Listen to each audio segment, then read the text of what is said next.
It's Jig Day. Woohoo! Um, so today we're going to work on jigs in general, and we're going to do that through the lens of a specific jig called Patsy Geary's. Super sweet um, tune in the key of G, the people's key of G. Um, so yeah, I'm gonna start just like we did yesterday, where I'm just gonna play it a little bit, just get it in your heads. If you've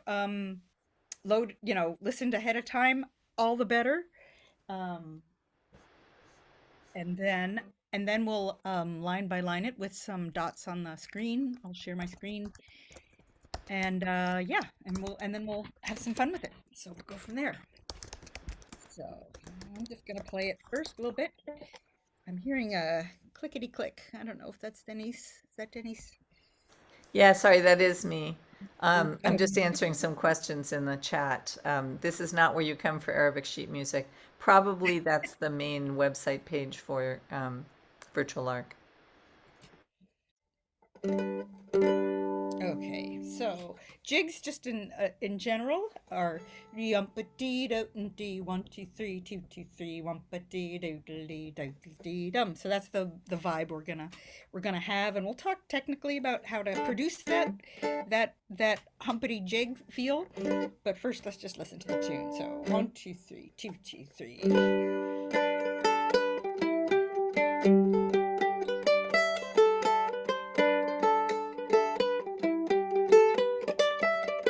Whoops, that's not right. Beginning. B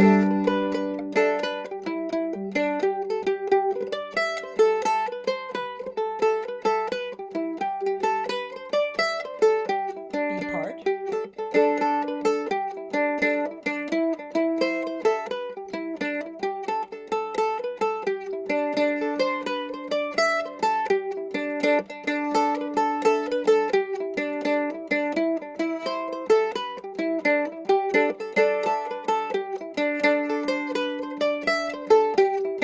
Beginning.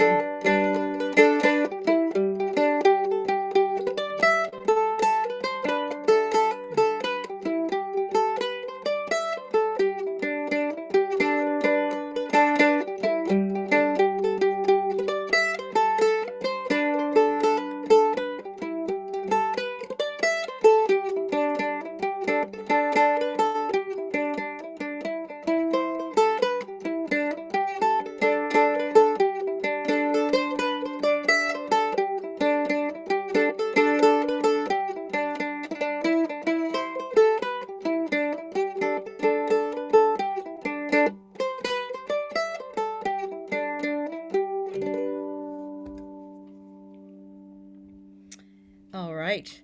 Um, I'm gonna close the chat on my screen so I don't get distracted. And yeah, so this tune is also played in D, and for those of you on mandolins and fiddles and banjo, that just means you start it same exact fingering, but just up a string. I like it in G. I think it's very pretty uses that full range of the instrument so nicely. I have food on my shirt. Sorry, pardon me. Um, yeah. So um, I'm gonna share the dots and line by line it. Any general questions before we get started with that Not so thing? far. Okay. Okie dokie. Let me share my screen, and this should be all queued up. Here we go. This is my moment to say if you would like to see less dots or more Marla, you can click on the little lozenge in between the two screens and move them back and forth. Thank you. Um, so once again, I'm going to make the same comment I made yesterday before starting, except I didn't make it before starting. That it's not gonna be exactly what you see on the page, right? The page is a basic representation of the tune, and the way I'm fleshing it out when I play it is always going to be just a little bit different. So we're going to talk about some of those differences today. So the way it's written is with a dum doo doo doo doo doo doo, very plain, right? Which is lovely. We here with our plectrums um, are going to be creating a jig rhythm underneath that. So it's going to come out something like, right? So I'm going to be having a moving pick, and I don't want to distract you with that if this is not new for you. I'll talk about that afterwards, but just so that you don't think she's not playing what it says if you're a dot reader. So the first phrase is yum dum dee doo dee dum. 1 2 3 2 2 3.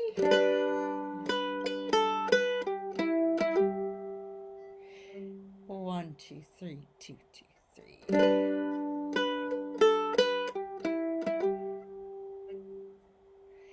The second phrase will pick up from the D. It's the last note of the second measure in the written version, but it's a pickup into the next phrase.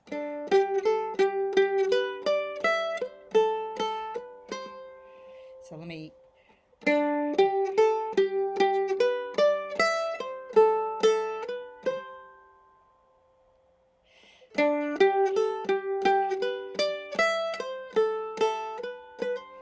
Those last few notes are really pickups to get back into our opening phrase, which repeats then.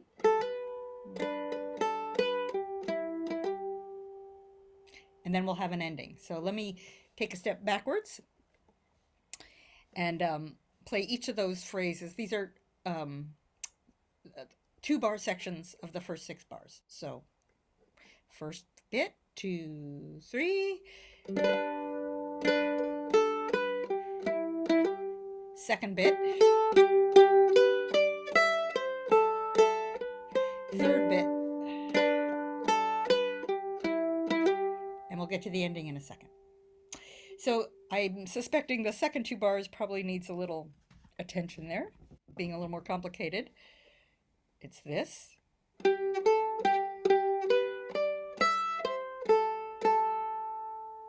And then I'm putting on the end of that to carry us back into the next bit. So that is 1 2 3 2 2 3 1 2 3 2 2 3. That much again, and da dee dum dum da dee da dum da dee dee. Ignore that D there. Let's put that on top of or on the end of the first 2 bars. 1 2 3 2 2 3.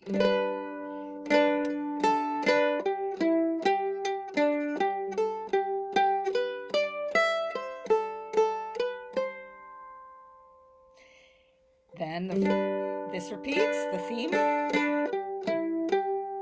and here's the ending.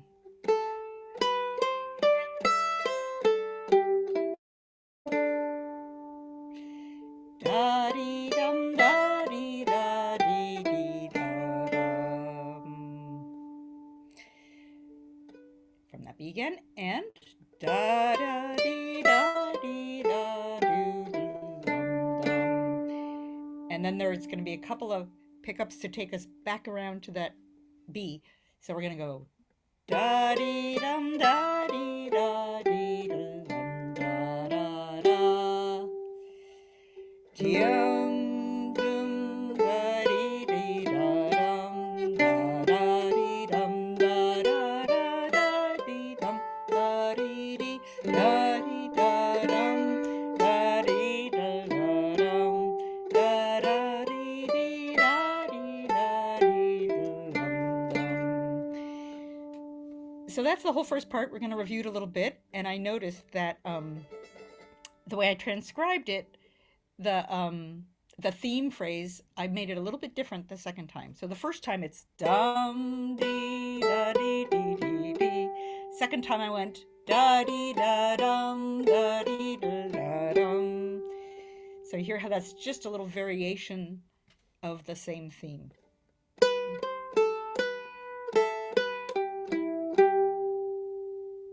Right? Let's cycle the A part a few times, get that under our fingers and into our noggins. 1 2 3 2 2 3.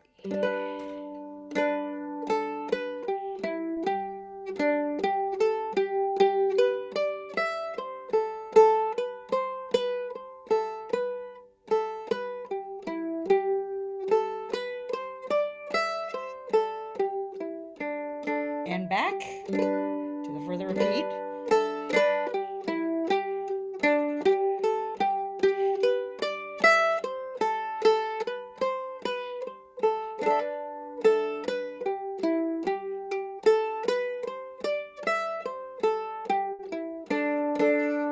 So that's how much you would play before going on to the B part. But let's play it twice again.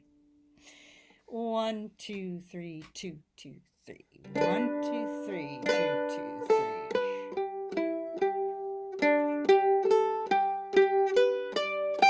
Ah, my mistake. I got distracted. Once again, sorry, from the beginning. 1, 2, 3, 2, 2, 3. 1, 2, 3, 2, 2, 3.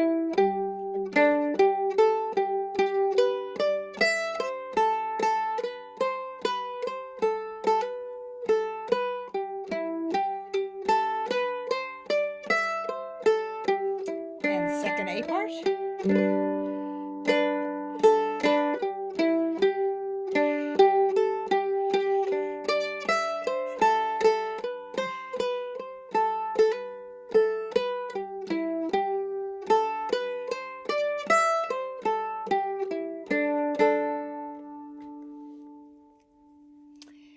Let's pause for a second and see if there's any questions about the A part there. Nothing so far. Fantastic. All right. I'm not confusing you utterly then. That's good. Okay, let's learn the B part then. So it goes. So the last, it starts on the A. Jum da dee da dee da da is our first phrase. 1, 2, 3, 2, 2, 3. 1, 2, 3, 2, 2, 3, da da da da. Again.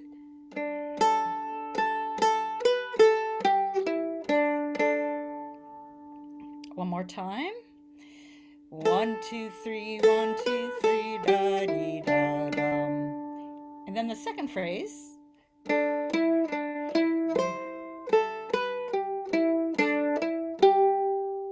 It's going to take us back into that same phrase again. You can just tell, right?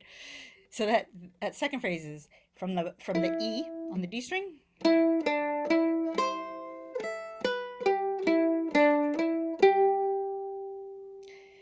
One, two, three, 2, 2, 3.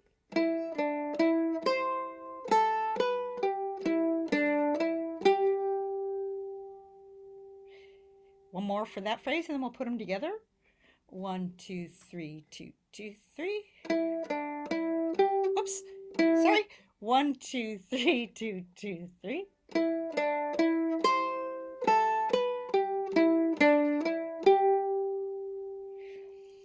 So let's attach that to the first phrase of the B part, starting on the A. 1, 2, 3, 2, 2, 3.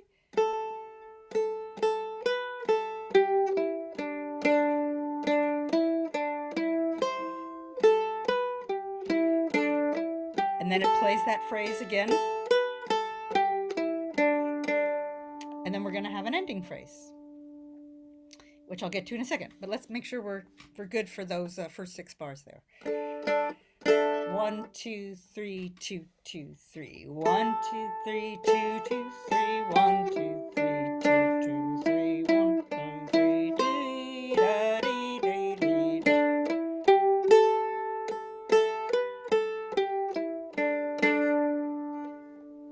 And let's finish it off.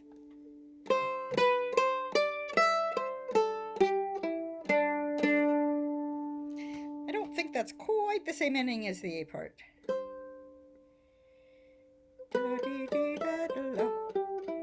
It actually is.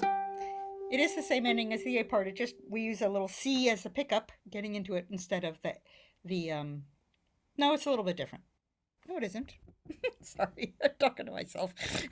I'm looking at the sheet music to see.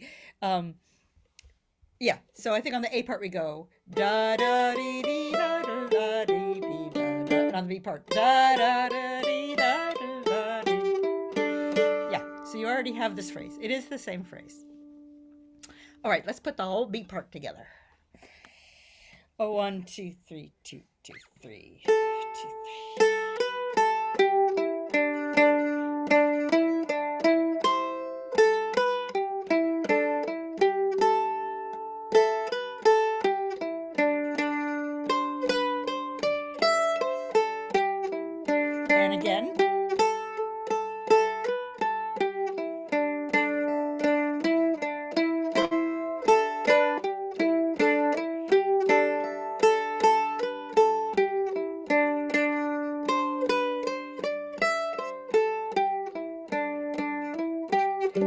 then we're back around to the top.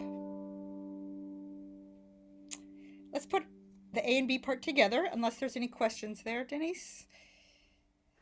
Nope, you're good. All right. Either I'm making sense or you guys are asleep. I hope it's because I'm making sense. No, I think it's a relatively easy tune to learn. Good, good. It has a few little funny little hitches, but I'm glad. Good. Okay, from the beginning, nice and easy here. Oh, 1, 2, 3, 2, 2, 3.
Top of the tune.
We're gonna play it a little faster now.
All right. Take these dots off the screen so I can Thank see your you. faces. That was great. We do have a question, All right. which is for violin players, can you go over techniques for holding picks and hand placement? She's moving into mandolin from Oh, violin. yeah, sure. So are we talking about picking hand? Yeah, picking hand. Where it says hand placement? Is that just here? Yeah. So Maybe the also where it hands on the bridge, right? yeah, got it. So there are various um ways that people play, but the way I hold a pick and the way I like to teach holding a pick is you pretend you're holding a bucket. Like if you had your hand at your side holding a bucket, your thumb would be flat and your hands, your fingers would be curled, your thumb would be flat, and then you just take that hand and you just stick the pick in there with that flat thumb. So we're not no bent thumbs. We're not pressing with our thumb, and we're holding the pick in between the side of the index finger and the flat thumb. So we're not in the fingers, right? It's so that where we're moving from is our wrist. The hand is not completely static. There is some movement inside the hand, but most of the movement comes from the wrist. Um, there are some lots of subtle differences in hand position and and placement here. I advocate for a, a your pick being as perpendicular to the strings as possible, as opposed to coming down this way, which gives you a very angled pick attack. Doesn't give you as clear an attack as a straight on attack gives you. And then from this view, I have a slightly what's referred to as a downward pick angle. So my hand is a little bit canted downward, and it is braced on the bottom bout of the bridge. Now, you will see if you start watching mandolin players, you'll see 1,000 variations of that. So nothing is wrong. More people actually brace on the top bout of the bridge. I prefer that bottom bout because it gives me a nice big um, uh, stroke. It gives me a nice big purchase from my moving wrist. So that was kind of a lot. Any questions about that stuff there?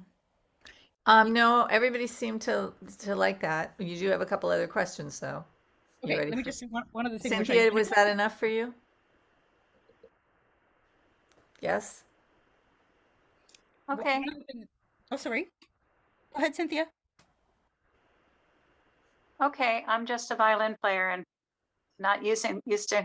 I play guitar with just fingers, so using a pick is something new for me. It's a whole nother animal, huh? Yeah, yeah. You're, I have no doubt, much better with a bow than I am. Okay, Brady asked what to do with the long notes that are held at the beginning. Yeah. And I gave him what I think your answer is, which is don't let your pick hand stop moving. Just miss the note, miss the strings if you have to. Yeah, we have lots of choices there, and I'm actually gonna. One of the reasons I picked this tune is because of that. Um, because it's like, what do we do on this? Da da do do da da, you know. So yeah, so we're gonna take that phrase and we're gonna do different stuff with it. Shortly, yeah. Okay, Yeah. so I have another question about a different topic, but I'm going to go back to the picking one because we won't be in it long. This person just wants to see the shape of your pick and how you're holding it, and Here, let me do it against a dark background so you can actually see it, right? So it's the way I'm holding it. I believe your pick started out like this one though. Yeah, it started out more pointed. There's a variety of, yeah, there's these, right? This is actually what my pick started out as. Denise knows me well. Um, I use a 1 millimeter thickness, which is quite a compromise. So in a lot of, um, so Irish mandolin playing is quite derivative of tenor banjo playing, in which they use quite a thin pick to get a brightness of tone off the banjo. American mandolin playing, such as bluegrass, etc., they use a very thick pick to get as much tone out of the instrument and as little pick noise. Um, I'm somewhere in between. I I like to. So this is a 1 millimeter, which is considered light for bluegrass, but heavy for Irish music. Um, it, it, it's light enough that I get some brightness and pop and attack because I like having the attack. but it's not so thin that I don't get tone. I still get plenty of tone out of it. So, um, and people play with picks, shaped like this or shaped like this. Whoops, don't lose that. Um, or somewhere in between. The one pick I would not recommend is the pointy one that they usually use for guitar. Uh, they usually sell them as a guitar shape. The long point. Those can get caught in your double strings. You want to be able to glide over the string, if you will. Um, and a bevel helps you do that. So buying a pick that has, it's going to be real hard to see on this screen, but there's a bevel to the attack. And that, for me, this is a worn bevel, but you can buy pre-beveled picks very Like this easily. one. There's one. There's one now. Yeah. I can put some info in the staff bulletin board thing afterwards about some picks that I think are pretty nice. Great. Now you have a question about, let's see, chords. Oh, wait, there's somebody still asking about placing of the hand. Anchoring the hand on the bridge, or where do you Yeah, put it, or do you not anchor it? yeah, yeah. I see Kathy's question. Yeah. Yes, I do recommend anchoring. I anchor on the bottom bout of the bridge with, see that bone where there's a callus on my heel of my hand? That's because that sits on the E string side of the bridge for me. That's my anchor point. I had been playing without anchoring at all. That's hard. Yeah, that's hard. I don't know. I don't know. Especially if Maybe you're I trying to wasn't pick doing a it triplet. effectively enough. Say that again, Kathy. Maybe I wasn't doing it as effectively as I could have if I'd anchored. I don't know. There is yeah, there is some mythos out there about, you're gonna limit your tone by anchoring. Um, I don't think that's really true. I think most players anchor in some way. Some players anchor only here, right? And are free from there. But if you think about Irish music, you're picking out a melody, which is very different from strumming. If I was just strumming, I wouldn't be anchoring. I can strum without anchoring, but I don't think I can pick out a fast jig or a reel without doing that. So it's Oh, possible that people do. At any rule I tell you, there's going to be some amazing player who doesn't play that way. yeah. Okay, Renee's interested in chords and also the phrasing for jigs, which I think she's asking about Yeah. the right hand picking.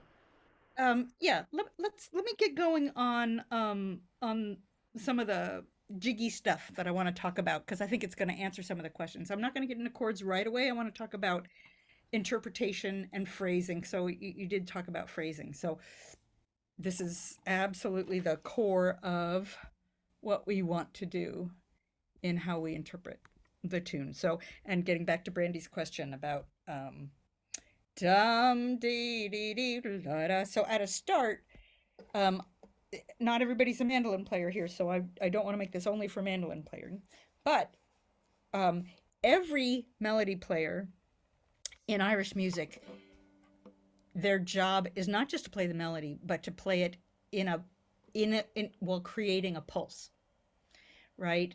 So the fiddlers do it with the bowing. You hear people say it's all in the bowing, right? And flute players do it with their breath. Um, Accordion players do it with their bellows. Everybody has the part of their instrument that simply makes notes, and then the part of their instrument that they can use to create pulse. Um, so on a mandolin, the pulse creating thing is the picking hand. And the way we create the jig pulse is with a continuously moving hand that has a downstroke on the stressed beats of the jig. So the stressed beats of the jig are not just 1 2 3 2 2 3. They're 1 2 3 2 2 3 1.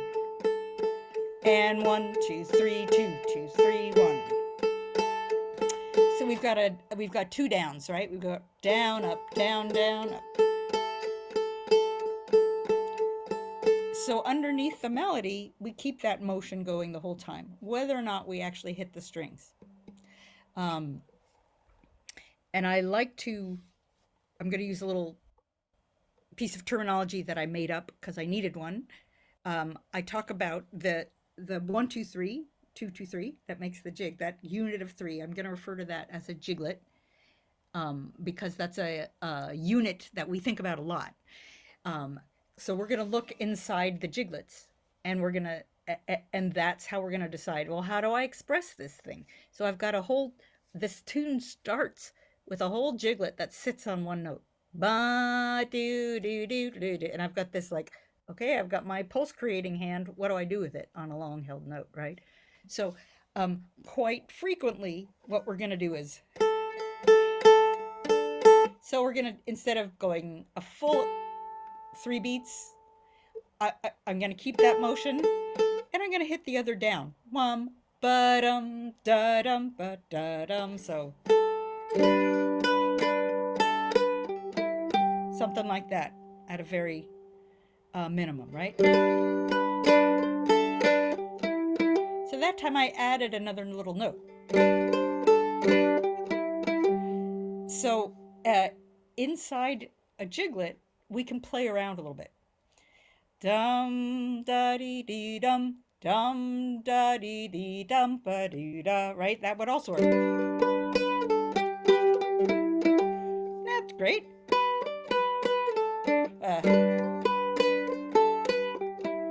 So there's a little da dee da dum. Just you can play a little bit inside there, and there's sort of I talk about various maneuvers you can do inside the jiglet, and I gave them little names because we use them all the time. So things like take the middle note inside the jiglet and make it go up 1 and then come back to the 1.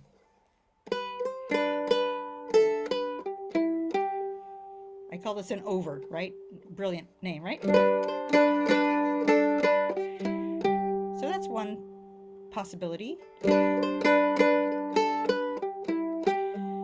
I can go do an under. Take the middle note, make it lower.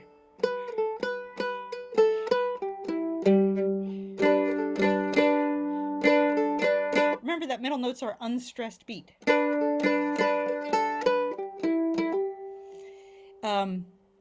So an over, an under, I can do what I call a delay, which is I come from below to the note, and I don't get to the target note until the unstressed beat.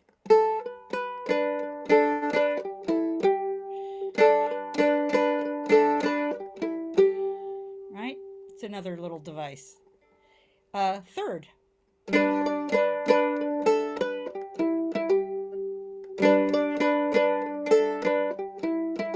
Right?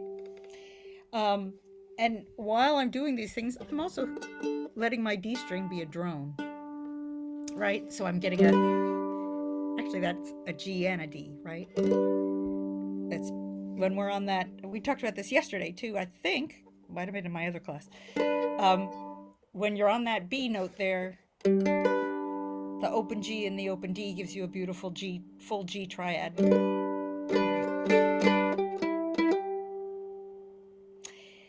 You can do little scale bits, go up or down the scale to or from that note. So if I'm going, I can instead of going, I can go. So I started a third below and came up to it.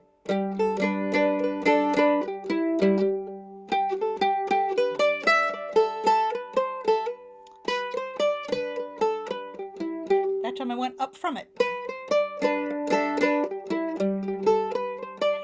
Let's come back to it.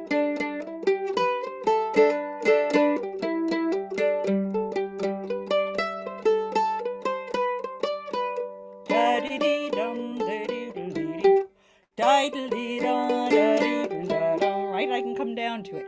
So I'm playing around inside that jiglet, and it gives us a whole toolkit of possibilities for varying that a little bit. Um, and then kind of knowing where those boundaries are, like it comes in time, and listening. Like if you've listened to, it's just like learning a language.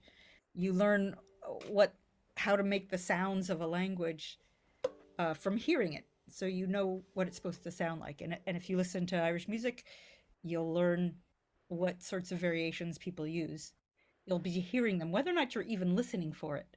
You're hearing them all the time because it's part and parcel of the music there. Yeah, LMG is saying, of course, fiddlers can place a roll on that first note, and so since we're multi instrumental, you can say your bit about rolls again. Absolutely. Yeah. Yeah. So, and um, roles are all over, right? Um, on the on all the instruments. The plectrum instruments don't do rolls quite per se, not the same way. Although there are some plectrum players underneath your keyboard noise, sorry. That there are some plectrum players that do rolls in a way. I'm not sure that they're entirely effective. But typically, what we do instead is the triplet. So we do a right. So that's a triplet sitting on one note, just to see the rhythmic piece of it. And in jigs, triplet. Okay, I'm going to take a step back. In jigs, triplets can fall in two different spots in the rhythm. They can fall on the one or on the two, on within a jiglet, on the first beat of the jiglet or the second beat. So if they fall on the one, they sound like tickety da dum, dee do dee dum, tickety da dum, right? If it falls on the two, you go bum tiddly die dee do dee dum, dum tiddly die, right? So on the one,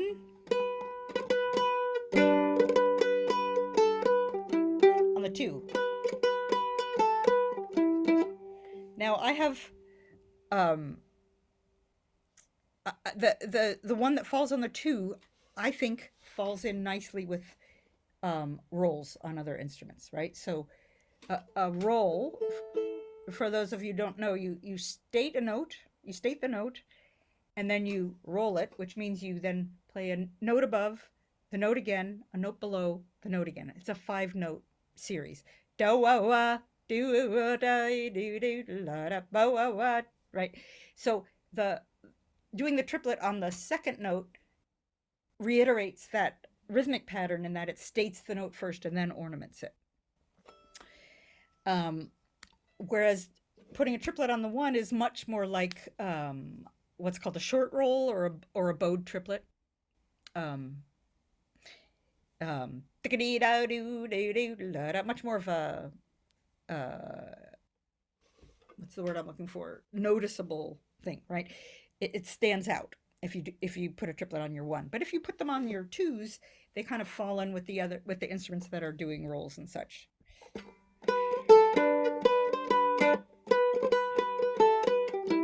So what I did right there, I did that over ornament we talked about, da dee da da, and I put a triplet on top of it.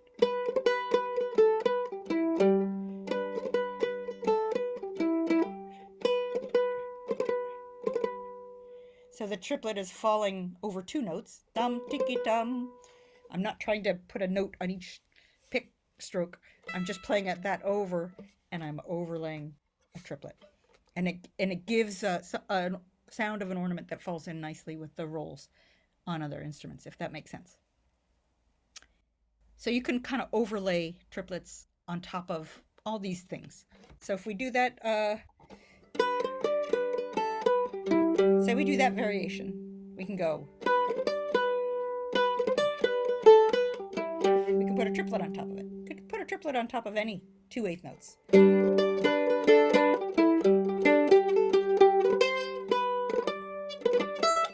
Sorry. That wasn't clear. That time you heard it, right? It's a triplet on top of do do Right? Sounds more complicated than it actually is. Dum diddly da dum creates that rhythmic event.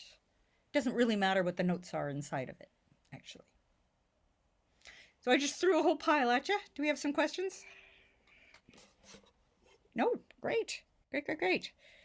All right, let's get past that first phrase and see what else we should be looking at. So,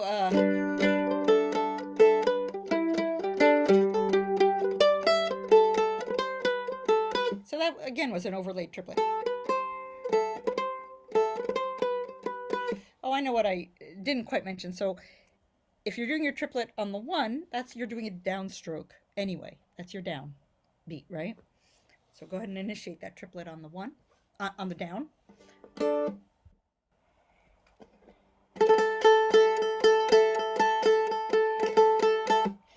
And then if you do the triplet on the 2, that's your upstroke anyway. So you're gonna just initiate that triplet on the up.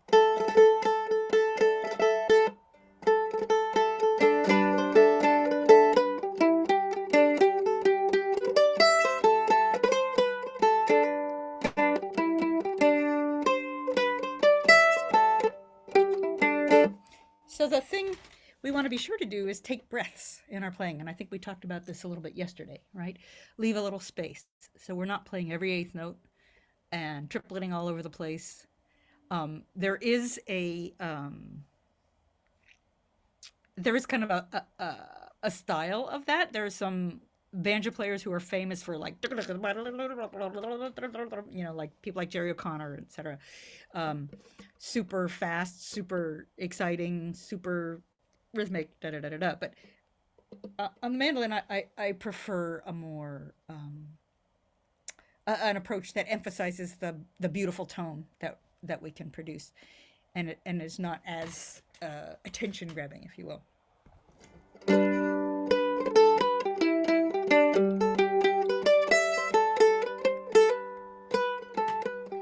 So there I just paused. So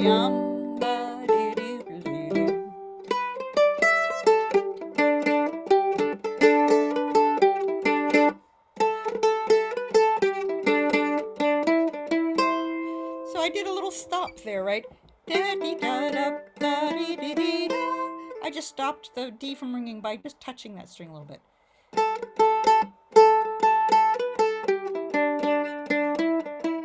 That time I missed, so it didn't really stop.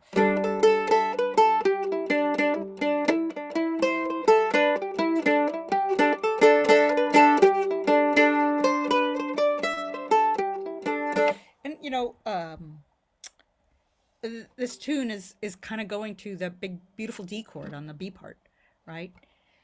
So it's nice to hit that, let that D ring, hit that D and A, get that beautiful dum, right?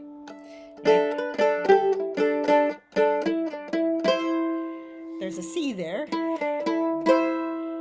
right? And it's right there. So by keeping your index finger on the on the E note though, when you hit the C, you get a beautiful C chord, or a double stop, however you want to think of it.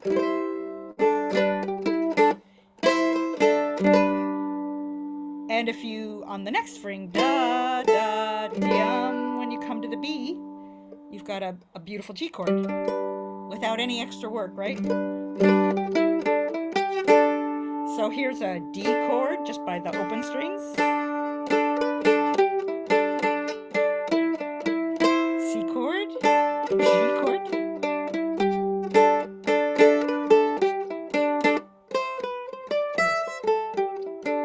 See how I stopped that?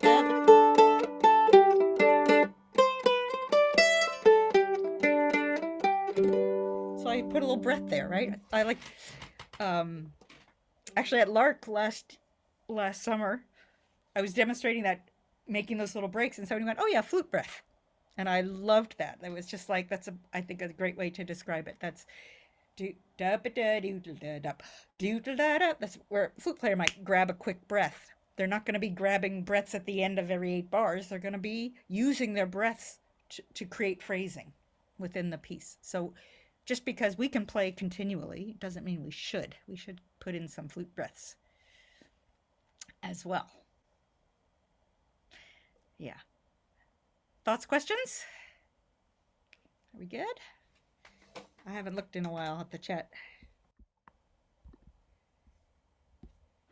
Nope, not many questions today. Okay. You're being very clear. So in bar 1, as written, would you play 3 downstrokes? Let's see.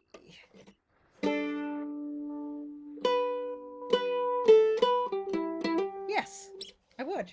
I would. Yeah. Good question. Chords. Back to chords. Yeah. So I was implying some chords, right? When I was playing that B part there, right? So we as mandolin players, when we show up at a session, it's expected that we're going to play the tunes, right? So we don't want to just, we want to learn the tunes. We want to absolutely play the tunes. But it's really nice to know what's going on chordally underneath so you can imply things as you play. So let's look at that. In this tune, we've got this big, beautiful G, G, that's all G so far. Maybe you see here.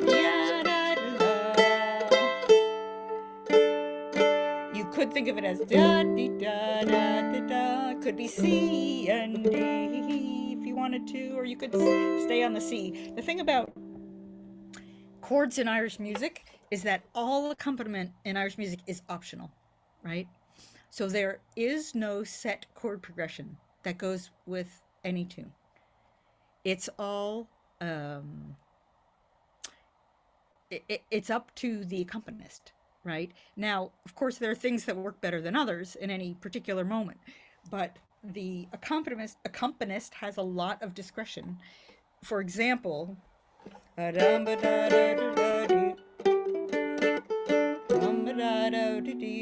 know, like that's like I'm just a dum da. Like you could play rather than a big G. Dum da do do la da da da. You could go to E minor there.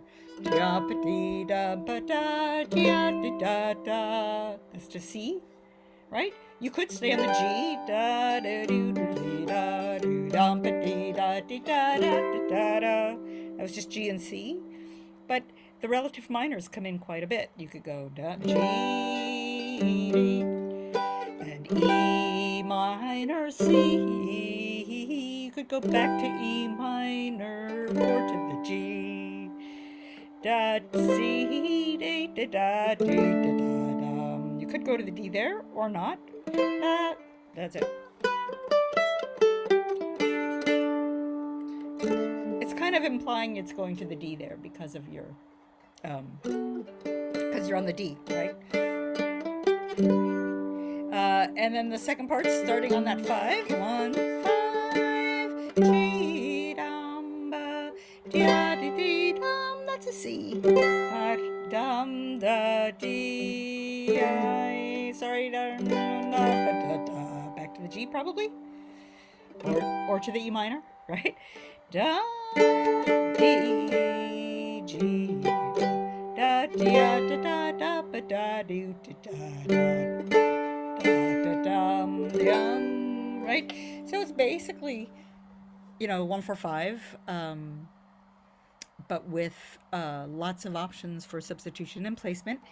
There is a thing about backing up Irish music in that you don't want to resolve too soon. You want to kind of leave the tune hanging. So unlike other forms of music where if it resolves back to the 1 inside the end of the B part, don't, in general, in Irish music, just hang on the 5 or the 4 or whatever you're on until it comes back around to the A part. You always want to be carried around. You don't want to resolve too soon. It kind of takes the out of it. You want to be carried around the bend. It's all in the turnarounds on the tune, right? Did I cover chords to your satisfaction? Did you get your questions answered on that one? Renee, did you get what you needed?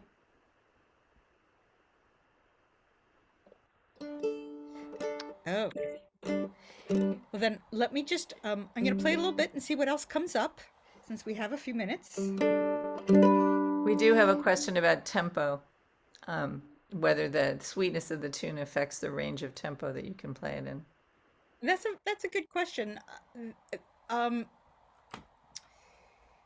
um, I would say yes, unless you're playing for a dance, right? If you're playing for dance, you need to play at the tempo the dancers want to dance it at. If you're playing in a session and for yourself, um, you should play tunes at the tempo that you enjoy them at, because there's no hard and fast rule about what tempo. There's quite a range of what, especially jigs tempos. They can be quite a range of tempos. So yeah, if it's sweet and you want it to play it lopey, all the better. I'm a fan of the lopey.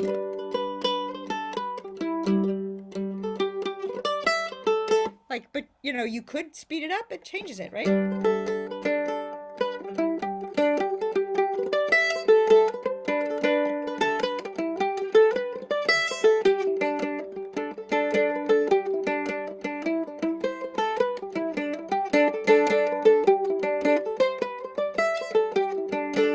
Right?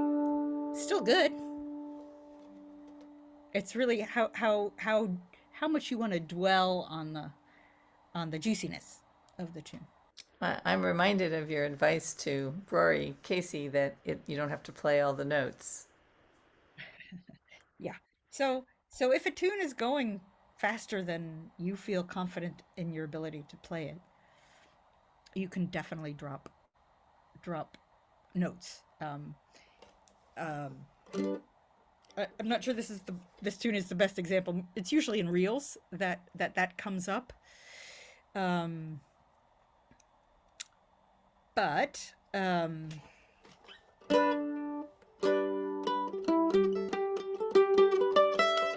so like if you're in the habit of going, you can go dum dee dee da, da, right? Like you can leave out passing notes and things like that. As things go by, there's no, just like there's no hard and fast chord progression, there's no absolute correct melody, right? Everyone's playing a little bit differently as we go. Yeah. Let me just see if something else comes up. You can play it with me. We can play it together, actually. That would probably be a really good thing to do. Yeah, let's do that.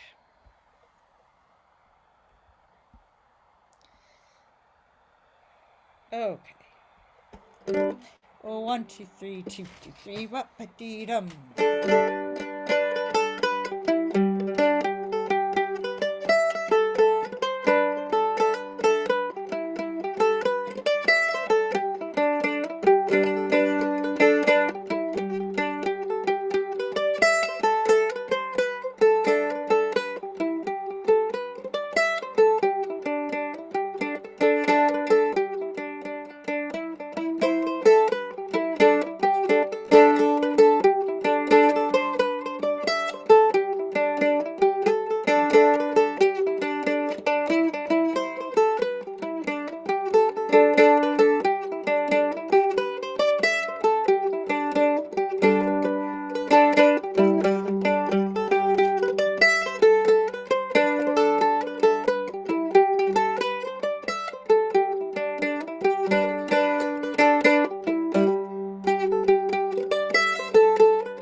Sweet. Yeah, it's a great tune. You got 3 minutes to go, ma'am. Hi, Krista. I didn't see Hi, you. Krista. Yeah. Um, uh, there was something there that, oh, so there's a little slidey thing I did there, right? Da da da da da da dee, dum. And then I really do love to hit that D with that. Dee dee da dum ba da da. Right? So that's a. So that would be equivalent of where a roll would place. Doodly dum da doodly da, except it's on an open D, which you can't roll exactly, right? So it's more like you put a crayon, another ornament there. Or if you were not playing a fiddle or mandolin, um, you you could roll if it was on a flute. Flutes can roll on a D. I'm assuming there are some flute players here. Can someone tell me that? We have an interesting question. The question about whether you're striking the top or bottom string. Are you always striking the top string on a downstroke or the bottom string on an upstroke, or do you hit both of them? Yeah, great question. In general, you don't want to be deliberate about it, but what's happening is that your downstrokes typically hit both, and your upstrokes typically hit just the top one, the one that's closer to your upstroke. Um, and that is whether or not that's intentional. It creates a louder down than up, right? You've got twice as much sound coming out when you hit two strings as opposed to just one. So that's part of what makes your downstrokes louder. Um, so yeah, it's a good question. Excellent. I am getting ready to close the recording. Excellent. What was I supposed to put in the chat? Some information about something. Oh, pics. I'll put that in the thing on the website, right? Thank you. I'm going to put the recordings in the website folder as well for students that want to revisit them today. Great. Great. Fantastic. Cool.